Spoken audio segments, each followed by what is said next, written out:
Hello all, welcome to my channel The Games Miniature Toys. Today we have Hot Wheels color shifter. So left hand side we have normal car and right hand side we have the color shifter. So let us explore how does this change the normal car. Does it change any color when we put in the cold water? So nothing happened.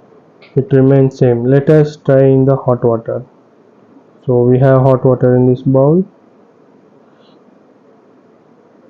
No, nothing happened. Let us check the color shifter. You can see this color, it is dark blue. Let us put this into the hot water. You can see the color is changing to the light version. Now you can see this has become lighter.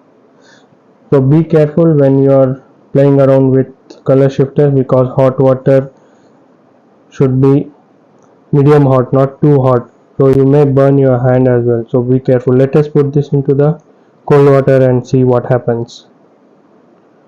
So now you can see this is changing color to the dark blue. So let us dip this completely, take it out. Now you can see the difference in the color. Earlier it was light blue, now you can see the dark blue. When we put this into the hot water it becomes light color, and when we put into the cold water it becomes dark blue. Do like, share, subscribe to my channel. Until then, bye.